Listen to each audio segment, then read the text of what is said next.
So before we get into this video, you already know the drill. Like this video, follow me for more, and share this with someone that you know that would be into K-dramas and will potentially check it out. Okay, so let's get into it. The name of today's K-drama is called Vincenzo. So to be entirely honest, it really did take me a while to get around to finally watching this K-drama. But I kept seeing it getting referenced in other K-dramas, and I kept seeing like other people commenting under like the posts that I've made. So I checked it out. So let's get into it.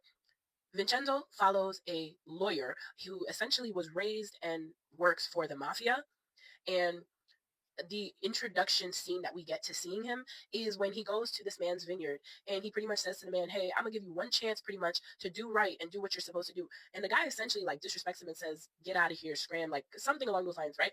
So next thing you know, while they're sitting down, there's like helicopters flying overhead and they're spraying. And the guy goes, is it time for them to spray for pesticides already? And Vincenzo says to him one more time, I'm going to give you one more chance. And the guy is just like, get out of here. Okay.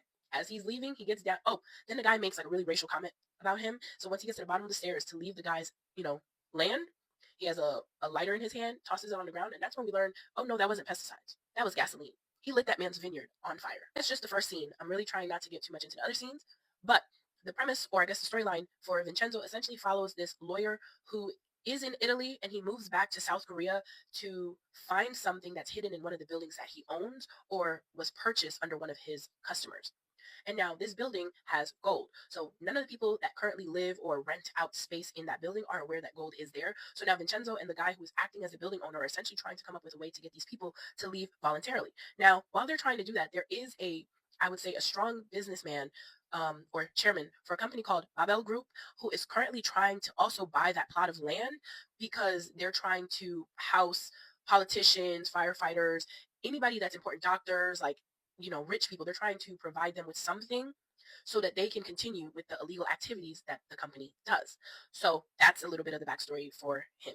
So now our female lead, she is currently a lawyer, and our first scene with her is one where we're kind of seeing her going back and forth with her father, and then we see them in court, and it turns out that her father is representing a certain group of people, and she's representing the richer group of people. Personally, her idea or her logic towards this is she goes where the money is. Okay. She's not a lawyer for charity. She's a lawyer for profit. And you know what? No shame in her game because at least she owns it. So that's that. Now, Vincenzo living in that building and our lead girl, Hong Chaeyoung, I think her name is, she also comes to that building frequently because her father's company, his law firm, is in that building. So now the two of them are, I guess they experience something together where now they have to start investigating. And the girl ultimately has to make a decision. Am I going to continue to keep working for this greedy, evil corporation, or will I work with this lawyer whom I have absolutely no idea where he came from and see justice in all the wrong and terrible things that are being done, such as illegal shrugs that are being made or planned to be made in South Korea? So let me know if you've already seen